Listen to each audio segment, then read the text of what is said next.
Muy bien, hermanos, vamos a seguir alabando al Señor. Vamos a cantar este himno muy lindo, se llama Cordero. Entonces voy a pedirle que así como están cantando ustedes ahí en sus hogares, en familia, sigamos alabando al Señor, porque yo sé que Dios está muy feliz, está muy contento de ver a sus hijos alabándole. Entonces, cantemos este himno, Cordero, ¿ok? Precioso canto, mediten la letra. Siempre se los digo, mediten la letra, ¿ok?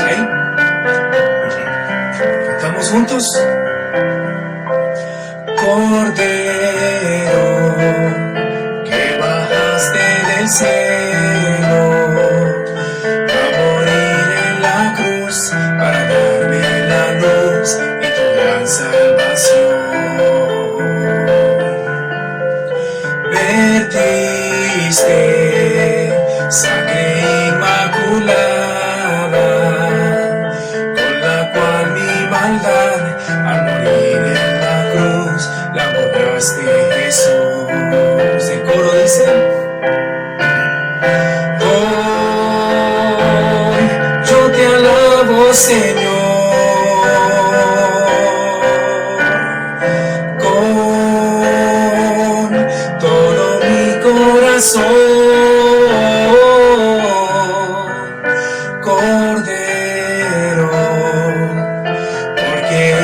eres mi Dios y mi buen Salvador, que moriste por mí. Amén. Tú eres el que diste a mi vida esa paz sin igual que en el mundo falaz no la pude encontrar. ¿Qué dice? Por eso mi alma alegre te canta, disfrutando el amor que en la cruz de dolor. Cantemos el coro bien fuerte, hermanos. Ahí dice el coro: hoy yo te alabo, Señor, con todo mi corazón. Cordero, porque eres mi Dios y mi buen Salvador, que moriste por mí.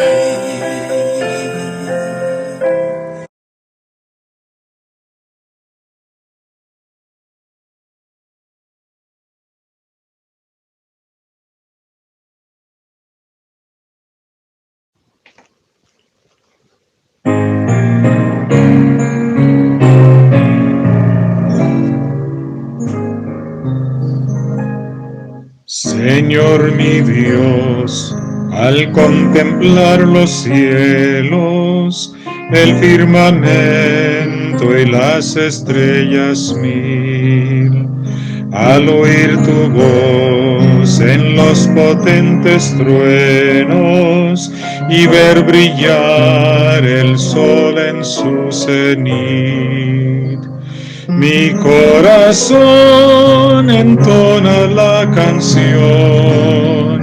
Cuán grande es Él, cuán grande es Él.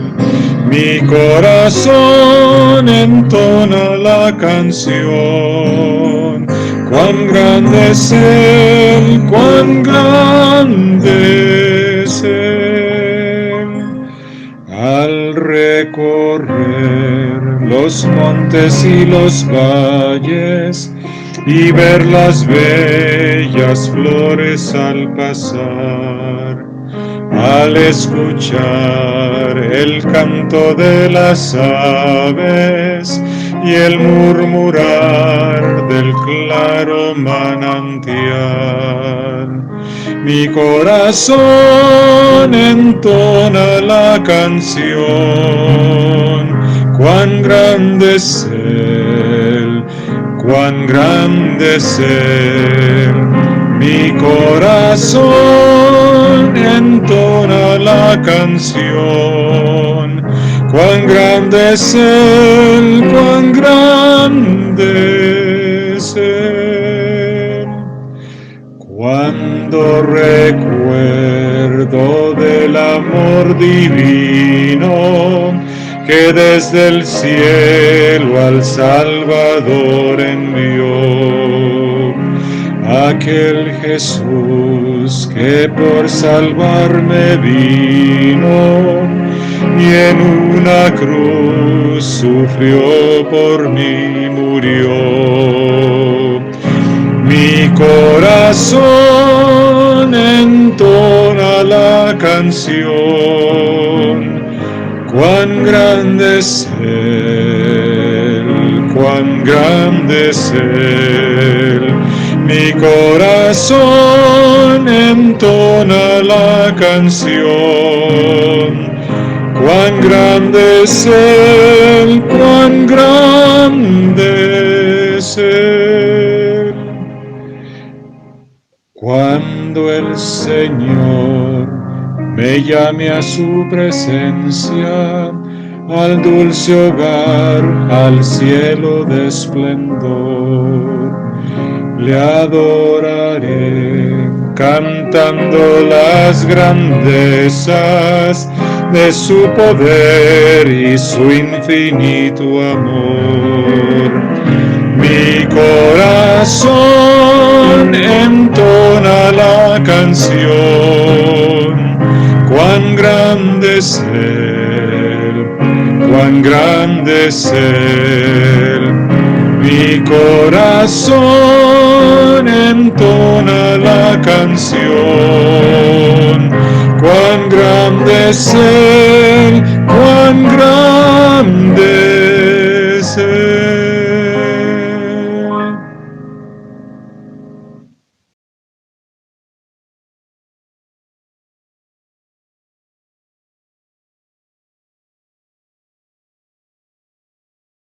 Les invito a que adoremos al Señor con este canto que dice: ven, es hora de adorarle. Porque a pesar de las dificultades, de las cosas que estamos viviendo, su misericordia nunca se acaba, su gracia sigue allí. Así que cantemos, abramos nuestro corazón en esta alabanza hacia Él y adorémosle.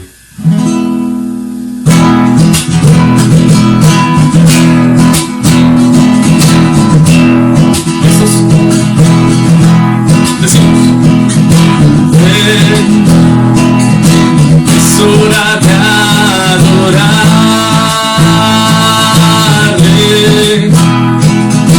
Ven, abre tu corazón a Él. Ven, ante su trono estamos.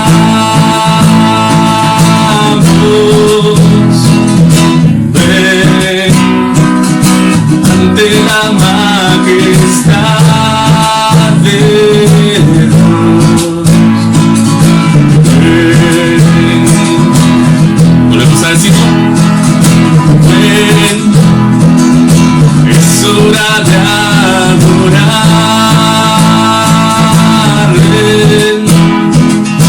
Ven, abre tu corazón a Él. Ven, ante su trono estamos.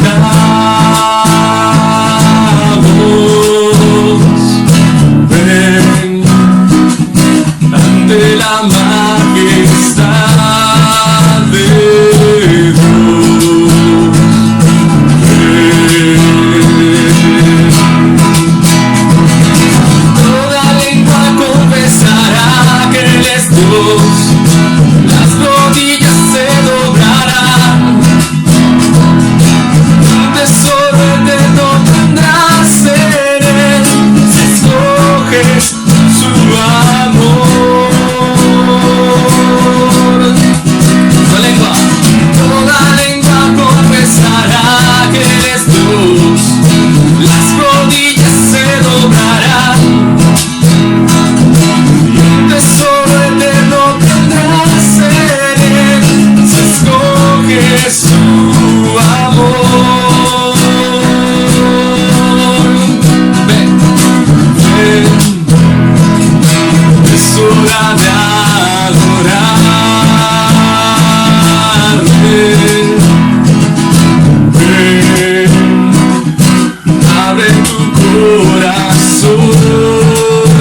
Buenos días, hermanos.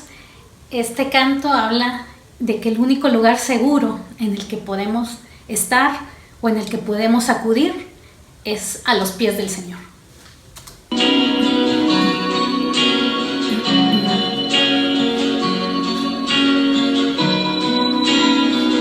A tus pies arde mi corazón, a tus pies entrego lo que soy. Es el lugar de mi seguridad, donde nadie me puede señalar. Me perdonaste, me acercaste a tu presencia, me levantaste, hoy me postro a adorarte.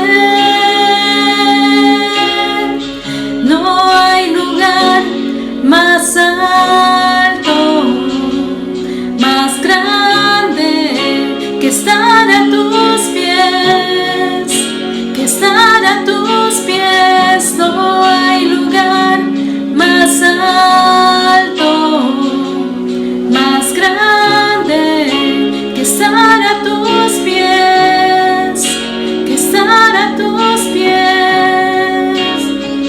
A tus pies arde mi corazón, a tus pies entrego lo que soy. Es el lugar de mi seguridad, donde nadie me puede señalar. Me perdonaste, me acercaste a tu presencia, me rescataste y hoy me postro a adorarte. No hay lugar más alto, más grande que estar a tus pies, que estar a tus pies. No hay lugar más alto, más grande que estar a tus pies, que estar a tus pies. No hay lugar más alto, más grande que estar a tus pies, que estar a tus pies. No hay lugar más alto, más grande que estar a tus pies, que estar a tus pies. Y aquí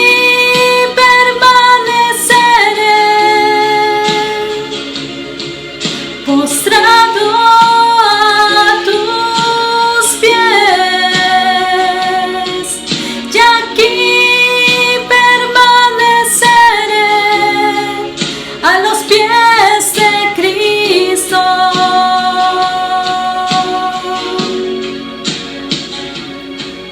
Y aquí permaneceré postrado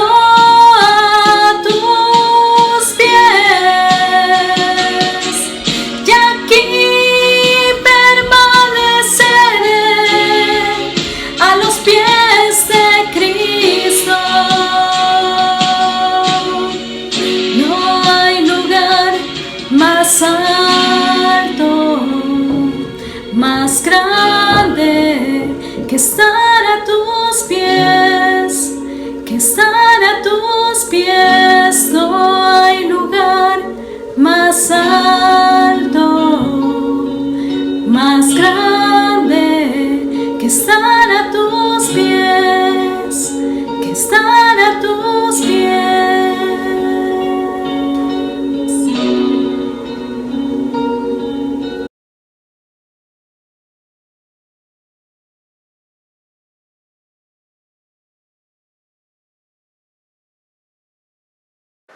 Qué gusto Es muy lindo tener este medio para comunicarme con usted y déjeme orar para que Dios hable a nuestras vidas y a nuestros corazones. Padre, gracias por tu palabra bendita. Oramos, Señor, para que hables a nuestros corazones, en el nombre de Jesús. Amén. Quiero comenzar este tiempo y dejar en su mente un versículo que para mí es fundamental. El apóstol Pablo en Romanos capítulo 4, versículo 25, dice, hablando de Jesús, el cual fue entregado por nuestras transgresiones y resucitado, levantado de los muertos para nuestra justificación. Y esto encierra toda la obra de la salvación, porque perdona nuestros pecados, muere en la cruz, pero no queda ahí. También resucita, y al resucitar nos da una nueva vida. Si usted tiene su Biblia ahí, vaya conmigo a Romanos capítulo 5. Este sí lo vamos a leer. ¿Por qué? Porque quiero que veamos los beneficios que tenemos al ser salvos. Capítulo 5 de Romanos, versículo 7, dice, ciertamente, apenas morirá alguno por un justo, con todo, pudiera ser que alguno osara morir por el bueno. Mas Dios muestra su amor para con nosotros, en que siendo aún pecadores, Cristo murió por nosotros. Pues mucho más estando ya justificados en su sangre, por él seremos salvos de la ira. Porque si siendo enemigos fuimos reconciliados con Dios por la muerte de su Hijo, mucho más estando reconciliados seremos salvos por su vida. Y no solo esto, sino que también nos gloriamos en Dios por el Señor nuestro Jesucristo, por quien hemos recibido ahora la reconciliación. Y esto es fabuloso. ¿Por qué? Porque nos da un panorama completo, todas las cosas, todos los beneficios que tenemos al ser salvos. Mucho más de lo que nosotros podemos. Mire uno. Muchas veces se habla he escuchado estos días, textos fuera de contexto hablando de la tribulación. La iglesia no pasa por la tribulación. ¿Por qué? Porque seremos salvos de la ira, y está hablando de la ira venidera. ¿Qué más? Somos justificados. ¿Por qué somos justificados? Por su sangre. Literalmente en su sangre. Éramos enemigos, fuimos reconciliados. Y me habla de un gran amor. Ahora, para que el Señor pueda lograr esto, tuvo que hacer algo impactante. ¿Se acuerda del Getsemaní? Lucas capítulo 22. Si quiere lo va a buscar, aunque no nos vamos a detener mucho ahí, porque quiero que usted tenga el ejercicio de poder leerlo en su casa. En el capítulo 22 de Lucas me habla de que el Señor iba a un jardín. Ese jardín se llama Getsemaní. Cuando pienso en este jardín, pienso, ¿cómo comienza la creación? Bueno, el jardín del Edén. Ahí vemos al Señor creando todo, el hombre pecando, y la primera muestra de la gracia de Dios salvando a Adán y Eva. En este jardín es el preámbulo de la crucifixión. Y al final vemos en Apocalipsis cielos nuevos y tierras nuevas. Pero qué importante este jardín donde el Señor iba frecuentemente con sus discípulos, y les dice ahí, vamos al monte de los olivos, ustedes quédense acá, oren, y Él se acerca un poco como un tiro de piedra, o se aleja un poco como un tiro de piedra. Los discípulos podían ver lo que estaba pasando, pero se quedan dormidos. Ahora, la oración de Jesús es impactante. Tenemos que recordar algo, lo que en teología se llama unión hipostática, 100% hombre, 100% Dios. Si es 100% hombre y 100% Dios, acá es 100% hombre, y tenía que sufrir. Y el Señor sufrió emocionalmente, espiritualmente y físicamente. Emocionalmente, con todo lo que sus discípulos y las personas que Él amó le hicieron pasar. ¿Se acuerda? A los 33 años, terminando su ministerio, Él tuvo que morir. Pero aquí Él dice, versículo 42 del capítulo 22 de Lucas, Padre, si quieres pasa de mí esta copa, pero no mi voluntad, sino la tuya. ¿Cómo es su oración en estos días? Señor, que no me toque el virus, Señor esto, Señor aquello. Jesús dijo, Señor, que sea tu voluntad, la voluntad de Dios buena, la voluntad de Dios agradable, la voluntad de Dios que me perfecciona aunque no me guste. dar gracias en todo, porque esa es la voluntad de Dios. Qué hermoso ejemplo a seguir. Pero después aparece un ángel y le fortalece. Hoy nosotros somos fortalecidos en nuestro hombre interior por el Espíritu Santo que nos fue dado. Y hay algo que llamó mucho mi atención desde que conocí la Biblia y la empecé a leer. Versículo 44 dice: y estando en agonía, oraba más intensamente, y era su sudor como grandes gotas de sangre que caían a tierra. Dios mío, el Evangelio de Lucas dice que el Señor empieza a sudar sangre en el Monte de los Olivos. Y no es un lenguaje poético, voy a leer de hecho cómo se llama, porque esto pasó específicamente al Getsemaní, y qué interesante porque lo relata Lucas. ¿Qué era Lucas de profesión? Médico. ¿Y cómo se llama? Se llama hematidrosis. Hematidrosis. No es muy común, pero yo estuve averiguando, preguntándole a médicos amigos, y por supuesto que es una enfermedad que puede darse. ¿Y cuándo se da? Cuando hay un alto grado de sufrimiento emocional. ¿Qué sucede? Lo que sucede es que la ansiedad severa provoca la secreción de químicos que rompen los vasos capilares y las glándulas del sudor. La sangre se mezcla con sudor y salen esas gotas de sangre que hace que la piel quede totalmente frágil antes de ser flageladas. Ahora, yo solo pensaba en esto y decía, ¿cómo pudo haber sufrido tanto? Y escuché a algunos teólogos que dicen, pero él no sufrió, porque él no tuvo estrés. Él era 100% hombre, y él sabía que todo el peso del mundo iba a caer sobre él. Por eso fue que estando en la cruz dijo, Dios mío, ¿por qué me has desamparado? Y fue un tiempo difícil, por supuesto, fue un tiempo dificilísimo emocionalmente. Él estaba ahí con sus amigos. San Juan capítulo 15, versículo 15 dice, ya no les voy a llamar siervos, le voy a llamar amigos. Personas que él podía pensar en voz alta, pero también creo que los discípulos todavía no habían entendido el propósito por el cual Jesús había venido a la tierra. Ellos estaban en ese proceso y estaban empezando a caminar. Después de la resurrección, los discípulos son diferentes, pero en realidad lo que podemos ver es que el Señor los tenía a estos tres juntos, anunciando un hecho sin precedente. Vaya conmigo a Lucas 22, versículo 47, para que vea algo. Mientras él aún hablaba, se presentó una turba, y el que se llamaba Judas, uno de los 12, iba al frente de ellos, y se le acercó hasta Jesús para besarle. Entonces Jesús le dijo, Judas, ¿con un beso entregas al Hijo del Hombre? Si usted mira un poquito atrás, estaban todos en la cena del Señor, y el Señor anuncia que uno le iba a traicionar. Y empieza la discusión, ¿seré yo, Señor? ¿Seré yo, Señor? Pero hay una distinción. Judas le llama Rabí. Fue el único que le llamó Rabí. Y Judas se fue a hacer su sucio trabajo de hablar con los principales para poder entregar al Señor por 30 piezas de plata. Y Judas no se arrepintió. Tuvo remordimiento en su corazón. En la Biblia vemos dos palabras para arrepentimiento. La primera es, me pesa el corazón o me descubrieron. Es el caso de Judas, fue y se ahorcó. La segunda es el caso de Pedro, se arrepintió y fue transformado. Luego hablaremos un poquito más de eso.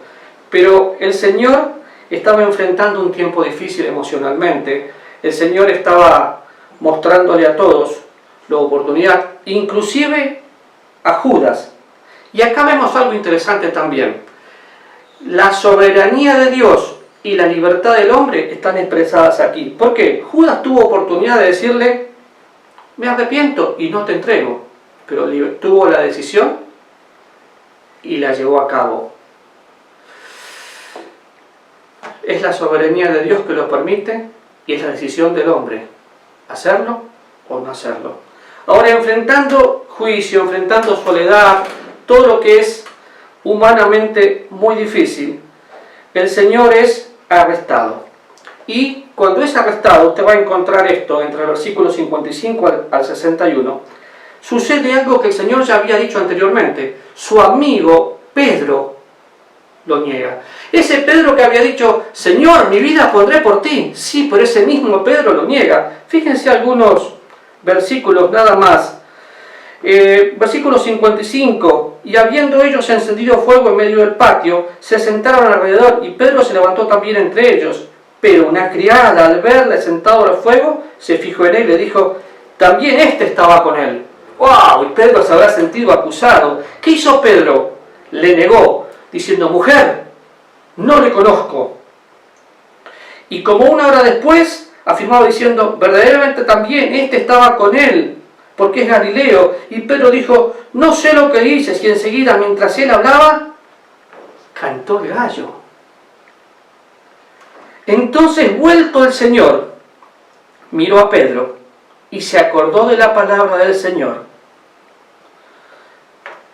que le negaría 3 veces. ¿Qué hizo el Señor?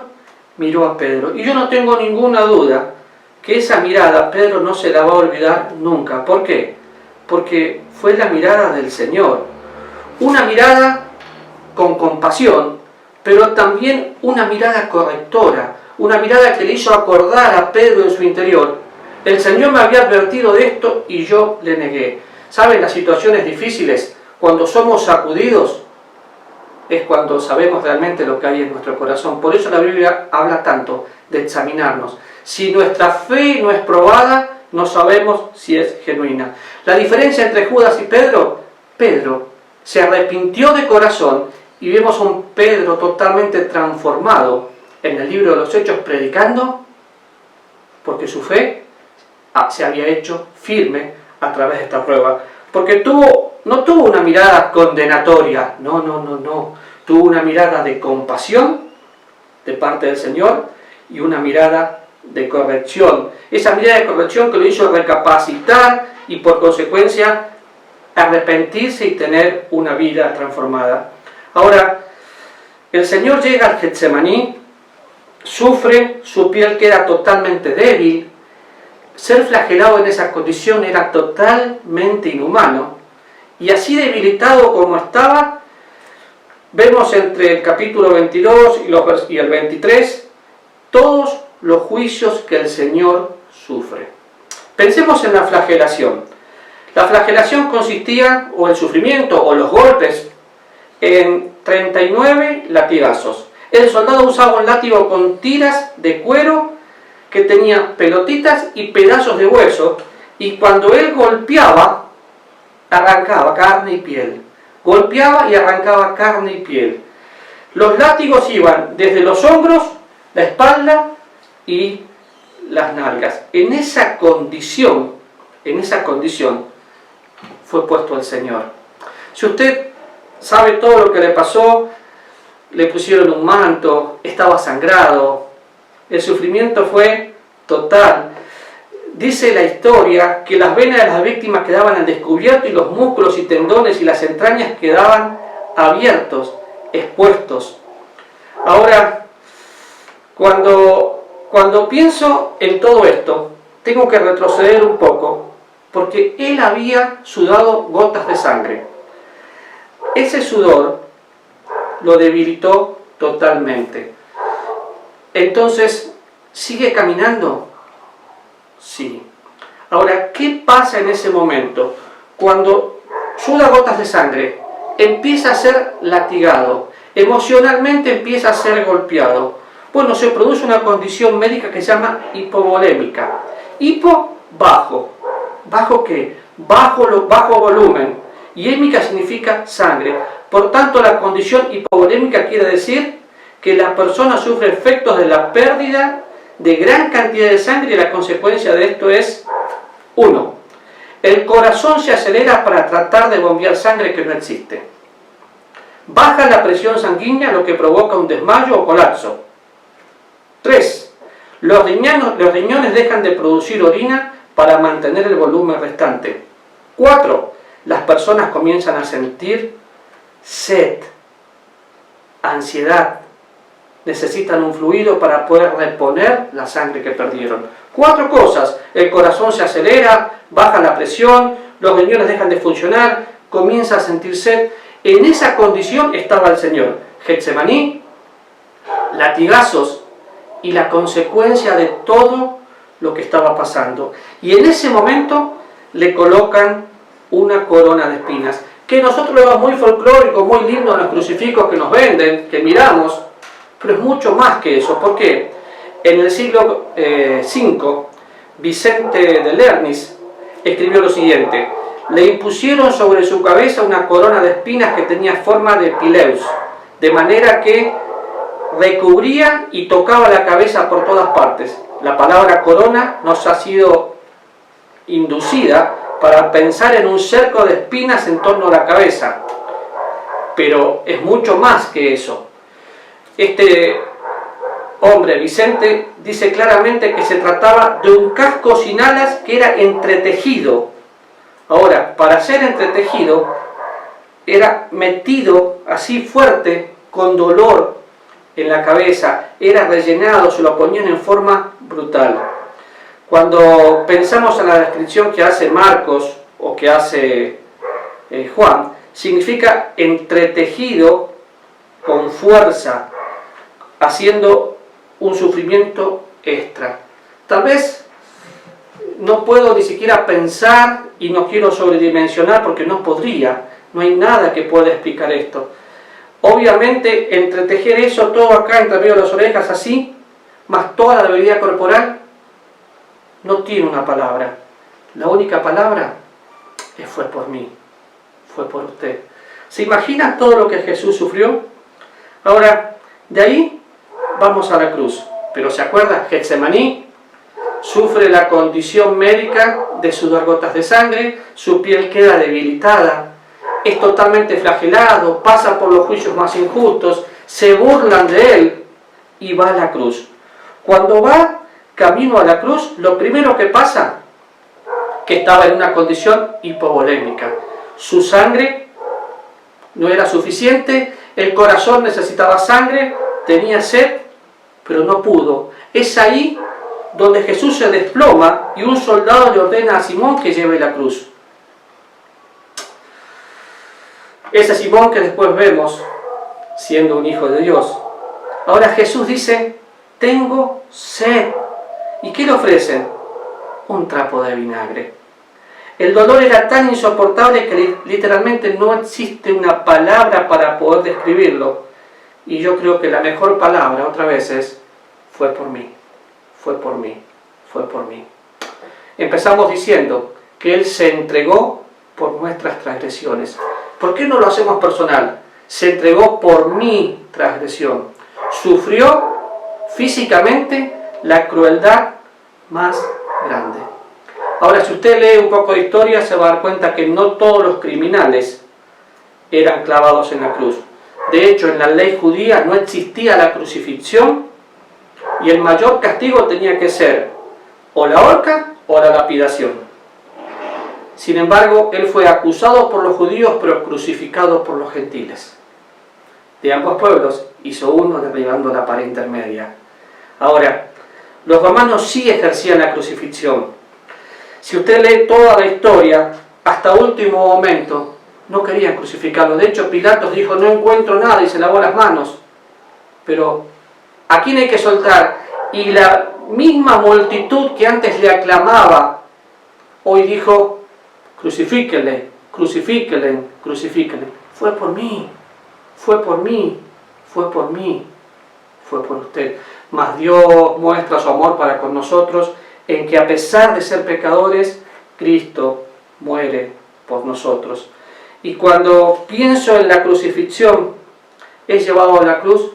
Sí. ¿Es crucificado con 2 malhechores? Sí. Los únicos que eran crucificados de esa manera eran los traidores, los que amenazaban la paz social y los que estaban en contra del imperio. Jesús ningún delito había cometido, pero él necesitaba, sí o sí, pasar por esto. Lo acostaron, lo clavaron, lo pusieron en una posición horizontal, la viga se llama patíbulo, los clavos romanos que se usaban eran de 13 a 18 centímetros, lo clavaron acá, no acá, acá, para que pueda sufrir más. Si lo hubieran clavado acá, se desgarra, como vemos a veces en las películas. Los clavos eran totalmente afilados, traspasaban el nervio mediano. Cuando pienso en las muñecas clavadas, que fue obligado a respirar, y pienso en la cruz, Jesús trataba de subirse, y cada vez que se subía, se producía una luxación en su cuerpo, y ese sufrimiento de falta de aire. Sin embargo, Él dijo, yo pongo mi vida, no por obligación. Fue una entrega voluntaria. Fue una entrega vicaria porque fue en nuestro lugar. Y fue una entrega de victoria. Porque sin la cruz y sin el derramamiento de sangre no hubiera habido perdón de pecados. Vaya un minutito conmigo al Salmo 22, por favor. Un salmo hermoso que yo sé que no tenemos todo el tiempo ahora para leerlo, pero ¿cómo le aconsejaría que usted lo lea en su casa? Y pensando, hay muchos salmos mesiánicos, salmos proféticos, y el Salmo 22 dice así, versículo 14: he sido derramado como aguas, y todos mis huesos se descoyuntaron. Mi corazón fue como cera derritiéndose en medio de mis entrañas. Como un tiesto se secó mi vigor, y mi lengua se pega a mi paladar. Me has puesto en el polvo de la muerte, porque perros me han rodeado, y me han cercado cuadrillas de malignos. Horadaron mis manos y mis pies, contar todos mis huesos puedo. Entre tanto ellos me miran y me observan, y repartieron entre sí mis vestidos, y sobre mi ropa echaron suerte. Y podríamos seguir leyendo, pero este salmo describe exactamente la crucifixión. Ahora, fue entregado por nuestras transgresiones y resucitó por nuestra justificación. Cuando pensamos en eso y cómo fue crucificado, nuevamente los nervios de los pies, porque también clavaron sus pies, fueron triturados, y eso tuvo que haber causado un dolor total. Cuando uno trata de subirse y bajarse, es una presión increíble. Hace poco estuve operado de mi espalda y al tener una herida abierta, cada movimiento me dolía, pero ni se compara a lo que sufrió el Señor. Cuando pienso en qué murió el Señor Jesús, definitivamente no soy médico, pero si tuviera que pensar, estuvo en primer lugar en el Getsemaní y sufre una crisis que queda totalmente débil. Va a la cruz, su corazón queda debilitado, y Jesús estuvo aproximadamente 3 horas, y a medida que iba pasando, el ritmo respiratorio se va bajando, y busqué la parte médica, dice, a medida que la persona reduce el ritmo respiratorio, entra en lo que se denomina acidosis respiratoria. El dióxido de carbono de la sangre se disuelve como ácido carbónico, lo que causa que aumente la acidez de la sangre. Así que, en palabras más entendibles para nosotros, Jesús murió de un paro respiratorio. Se le paró el corazón por tanta ansiedad. ¿En qué momento? En el momento que Él quiso, porque dijo, Padre, en tus manos encomiendo mi espíritu. Y se entregó. Nadie hizo nada que Él no quería. Su muerte fue voluntaria, su muerte fue vicaria, y fue una muerte victoriosa, porque ahí me salvó. Al sentir que su corazón latía mal, fue cuando Él dijo, me voy, pero la obra que vine a hacer fue hecha. ¿Se acuerda? Tetelestai. Ahora, ya habían arreglado antes, mientras sucedía todo esto, que tenían que ser comprobado la muerte, así que tenían que quebrar los huesos. No quebraron un solo hueso del Señor, pero sí le clavaron una lanza al costado para comprobar que estaba muerto.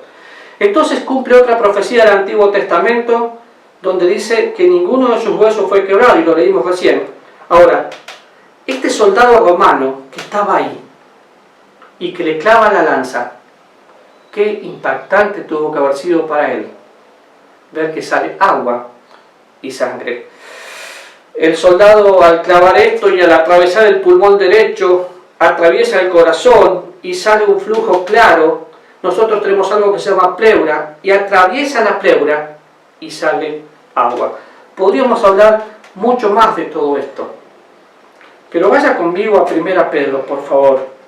Y cómo me gustaría que en su casa tome tiempo para leer toda la crucifixión del Señor, lo que fue sucediendo. Y 1 Pedro capítulo 1, versículo 18, dice: sabiendo que fuiste rescatado de vuestra mala manera de vivir. ¿Sabiendo qué? Que fuiste rescatado de vuestra vana manera de vivir, la cual recibiste de vuestros padres, no como cosas corruptibles como oro o plata, sino con la sangre preciosa de Cristo, como un cordero sin mancha y sin contaminación. ¿Con qué fui salvo? Con la muerte de Jesús. ¿Con qué soy justificados? Con la resurrección de Jesús. Y definitivamente no tenemos todo el tiempo ahora para poder pasar por cada momento. Pero Getsemaní, los juicios, la cruz, el momento donde dice: en tus manos encomiendo mi espíritu, y dijo: consumado es. Luego se lo llevan a la tumba. Y es interesante porque fue entregado por mi transgresión y resucitado para mi justificación. Lo llevan a la tumba, lo ponen en la tumba, ponen todo tipo de seguridad, pero al tercer día venció la muerte. Y una frase que relata el apóstol Juan: porque buscan entre los muertos al que vive, no está aquí, ha resucitado. Y se apareció. ¿A quién se apareció? A los más íntimos primero, y después a más de 500 personas. Todo ojo pudo ver que el Señor estaba vivo. Y cuando voy al relato de la resurrección en Juan, es hermoso pensar que mi Dios, su Dios, está vivo. Y tuvo hasta el momento de poder pensar en un tiempo de intimidad con los discípulos para confirmar a los discípulos. Por eso estoy convencido de algo. Si usted mira un poquito el relato de la resurrección, entran las mujeres. ¡Wow! El Señor no está. ¿Dónde le han puesto? Todavía no estaban preparadas para entender. Pero cuando entendieron que Él había resucitado, dijeron: no sé, algo pasó en mi corazón. Y vemos a los discípulos después de la resurrección con su fe transformada, porque su fe había sido confirmada. Y el Señor se encuentra con varios, pero termina una frase del Evangelio de Juan capítulo 21, donde el Señor les da de comer después de pescar y le dice a Pedro: Pedro, ¿me amas? Pedro, ¿me amas? Pedro, ¿me amas? Y a través de eso, Pedro fue confrontado. Pedro fue conmovido. Y Pedro entendió perfectamente que tenía que disfrutar el poder de la resurrección. Quiero terminar acá.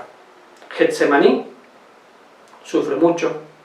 En el jardín suda gotas de sangre. Lo llevan y lo crucifican. Sufre emocionalmente, sufre físicamente, sufre espiritualmente, cargando todo su pecado y mi pecado en la cruz.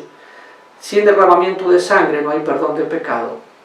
Pero baja de la cruz, va a la tumba y al tercer día resucita. Y la tumba de Jesús está vacía. Y vaya a la tumba de cualquier político y ahí lo va a encontrar. Vaya a la tumba de cualquier líder religioso y ahí lo va a encontrar. Pero la tumba de Jesús está vacía porque Él vive. Porque Él vive. Porque Él vive. Así que usted tiene dos decisiones que tomar en esta mañana. La primera: si usted entiende que está mirando este video y dice: vi muchas películas, pero no lo puedo creer, usted tiene que saber: todos somos pecadores. La paga del pecado es la separación eterna de Dios. Pero como leímos antes, Dios muestra su amor para con nosotros en que a pesar de ser pecadores, Cristo muere por nosotros. Murió en su lugar, su muerte fue voluntaria, su muerte fue vicaria. Y hoy quiere ser su Salvador. La sangre de Cristo sigue siendo eficaz. Se entrega por mi transgresión y resucita para mi justificación. Y si ya es salvo, ya es hijo de Dios, basta de tener temor. El poder del cristiano está en la resurrección y el amor de Dios echa fuera el temor. Empieza a vivir a Cristo. Una vida de victoria. Oramos. Señor, gracias en este momento por tu palabra y porque me emociona muchísimo saber que estás vivo, que resucitaste y que ese poder que levantó a Cristo de los muertos es mi poder hoy, Señor. Gracias por vivir en mí. Quiero amarte con todo mi corazón y rogarte por cada uno de los que están mirando, Señor, para que puedan conocerte íntimamente como pasó con los discípulos, que al verte quedaron conmovidos. Te amamos, Dios, en el nombre de Jesús. Amén.